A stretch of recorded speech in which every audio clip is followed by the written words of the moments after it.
Gibraltar की सीधी रेखा Europe और Africa को अलग करने वाला समुद्र का एक संकरा हिस्सा है। इस जगह पर लंबे समय से एक भव्य परियोजना का विचार और सपना रहा है, दो महाद्वीपों को जोड़ने वाला एक पुल या सुरंग। वैसे भी आज हमारे पास एक दिलचस्प विषय है, लेकिन पहले मैं कॉफी बनाऊंगा और फिर हम जारी रखेंगे। सबसे पहले आइए स्थान और तय की जाने वाली दूरियों पर नजर डालते हैं। जिब्राल्टर की सीधी रेखा अटलांटिक महासागर और भूमध्य सागर को जोड़ती है। सीधी रेखा की लंबाई लगभग 37 मील है। जाहिर है, इस लंबाई के साथ ऐसे स्थान हैं जहां सीधी रेखा संकरी है। ये पुल निर्माण के लिए अधिक उपयुक्त होने चाहिए। सीधी रेखा की चौड़ाई 9 से 37 मील तक है, लेकिन ईमानदारी से कहें तो 37 मील थोड़ी ज्यादा है। पानी के ऊपर इतने लंबे पुल बस मौजूद नहीं है और इसे बदलने का कोई मतलब नहीं है।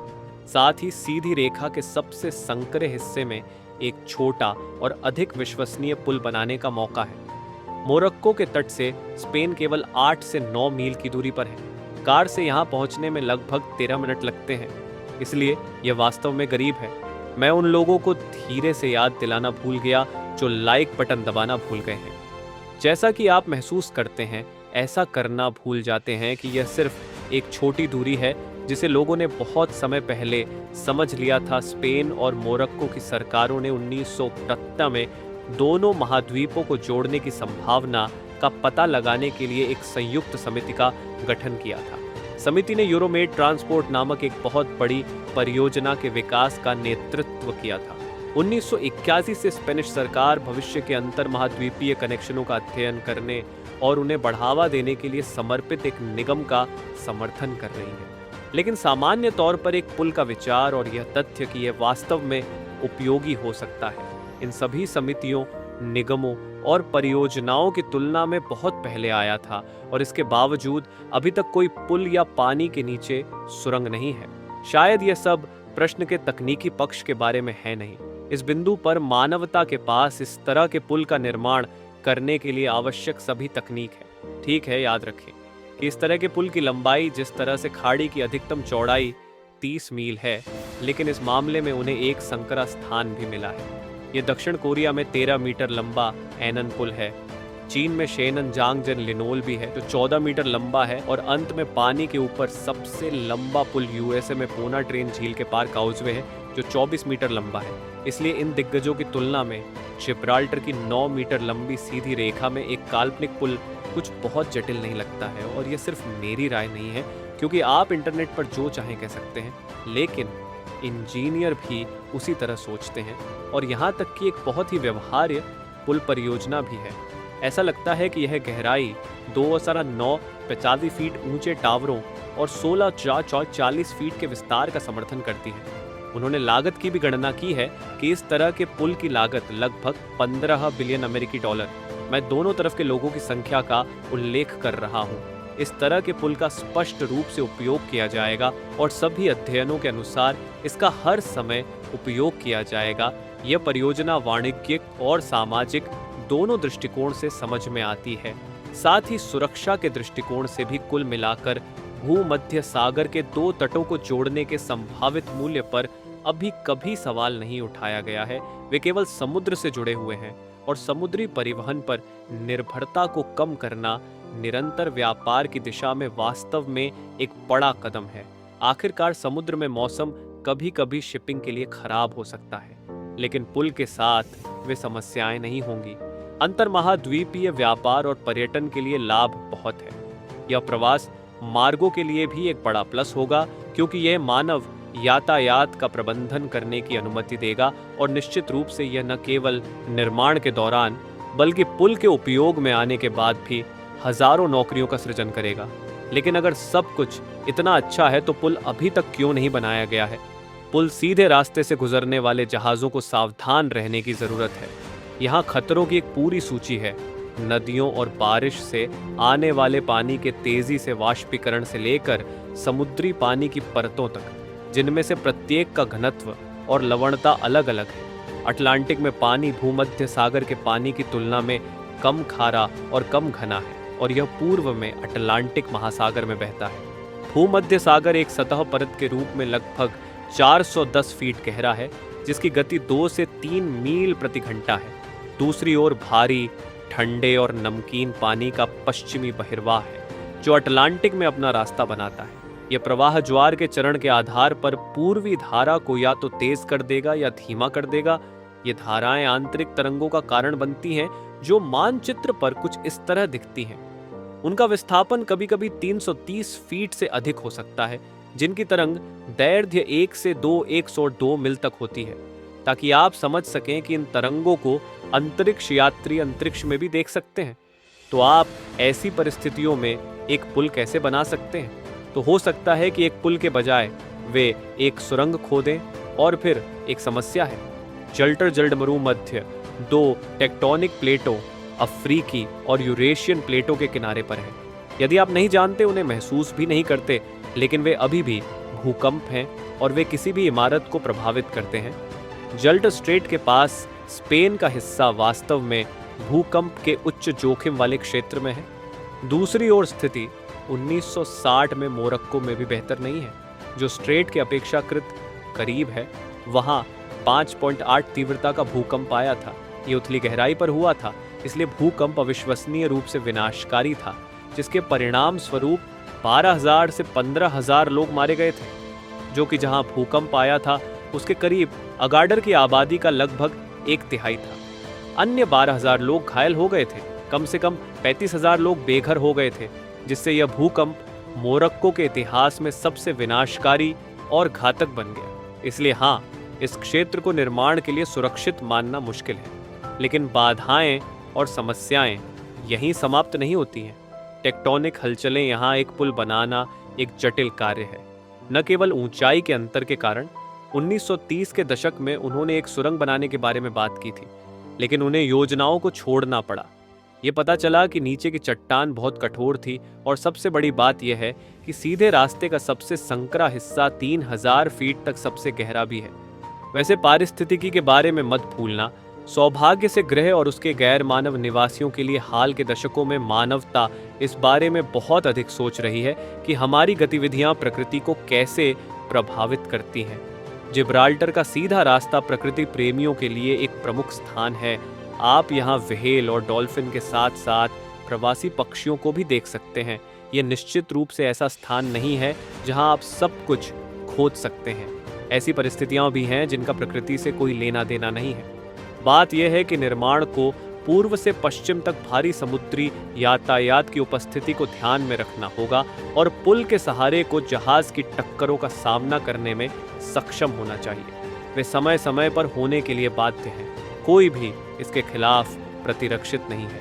इसलिए यह पता चला है कि एक विशाल पुल बनाने से पहले बहुत सी बातों पर विचार करना। 2 महाद्वीपों के बीच बहुत बड़ी संख्या में विभिन्न बट्स हैं। जल्टर जलडमरू मध्य को दुनिया के सबसे व्यस्त समुद्री मार्गों में से एक माना जाता है। हर 5 मिनट में एक बड़ा जहाज यहाँ से गुजरता है। अनगिनत छोटी नावों और विभिन्न नौकाओं का उल्लेख नहीं करना है। यदि निर्माण के दौरान जलडमरू मध्य को अवरुद्ध कर दिया गया तो ये सभी वैश्विक समुद्री व्यापार को रोक देगा। इसलिए निश्चित रूप से वैकल्पिक मार्ग हैं, लेकिन वे बहुत अधिक समय लेते हैं और समय पैसा है। तेज विकल्प मौसम की स्थिति या यहाँ तक कि समुद्री डकैती के कारण असुरक्षित हो सकते हैं। इसलिए जिब्राल्टर जलडमरू मध्य को हर समय काम करना चाहिए। अनुमान है कि हर साल 120,000 जहाज इससे गुजरते हैं। तुलना के लिए लगभग 13,000 से 14,000 जहाज सालाना पनामा नहर से गुजरते हैं और लगभग 20,000 जहाज स्वेज नहर से गुजरते हैं। साथ ही ये दोनों नहरें मानव निर्मित हैं, जबकि जल्टर जलडमरू मध्य प्रकृति द्वारा ही बनाया गया था। हालांकि यह संभावना नहीं है कि प्रकृति ने यहाँ इतने भारी शिपिंग ट्रैफिक की उम्मीद की हो। ऐसे जहाज हैं जो पश्चिम से पूर्व तक माल पहुँचाने के लिए जलडमरू मध्य से गुजरते हैं। इसी तरह यूरोप में माल पहुँचाया जाता है। ब्लैक जाने वाले जहाज भी हैं। समुद्र और उन्हें इस जगह से भी गुजरने की ज़रूरत है। मूल रूप से यहाँ जहाज़ों को एक दिन के लिए भी रोकना असंभव है, और जब चारों ओर लगातार कुछ तैर रहा हो तो पुल बनाना अवास्तविक है। ओह, और ये मत भूलो कि यह पुल इतना ऊंचा होना चाहिए कि सबसे बड़े जहाज भी इसके नीचे से गुजर सके। एक पल के लिए मुझे लगा कि वे एक ड्रॉप ब्रिज बना सकते हैं, लेकिन अफसोस कि फिर इसे हमेशा ऊंचा रखना होगा और यह पूरा विचार पूरी तरह से निरर्थक होगा। यह समझने के लिए कि एक पुल कितना ऊंचा होना चाहिए, बस एक कंटेनर जहाज को देखें। 1980 के दशक की शुरुआत से सबसे बड़े लोगों के आकार बढ़ रहे हैं और यह आश्चर्य की बात नहीं है, क्योंकि शिपिंग कंपनियों के लिए बड़े जहाजों का मतलब बड़ा लाभ होता है। जहाज जितना बड़ा होगा, प्रत्येक यात्रा उतनी ही अधिक लागत प्रभावी होगी। हालांकि बड़े जहाज दुर्घटना होने पर अधिक गंभीर आपदाएं भी पैदा कर सकते हैं। आज सबसे बड़ा कंटेनर जहाज एमएससी एरिना है, जिसकी लंबाई 112 फीट और चौड़ाई 200 फीट है, लेकिन केवल संख्याओं से कल्पना करना कठिन है। इसलिए यहाँ एक उदाहरण दिया गया है। एम्पायर स्टेट बिल्डिंग की ऊंचाई 1456 फीट है। यदि आप जहाज के बगल में गगनचुंबी इमारत रखते हैं तो वह लगभग उसी आकार का होगा, स्पायर को छोड़कर। हाँ, एमएससी एरिना नियमित रूप से जल्टर की सीधी रेखा से गुजरता है। जिस समय यह वीडियो बनाया गया था, कंटेनर जहाज ने इसे लगभग 1 सप्ताह पहले छोड़ दिया था। पुल का डिजाइन करते समय आपको जहाजों की ऊंचाई को भी ध्यान में रखना होगा, जो 230 से 260 फीट तक पहुंच सकती है।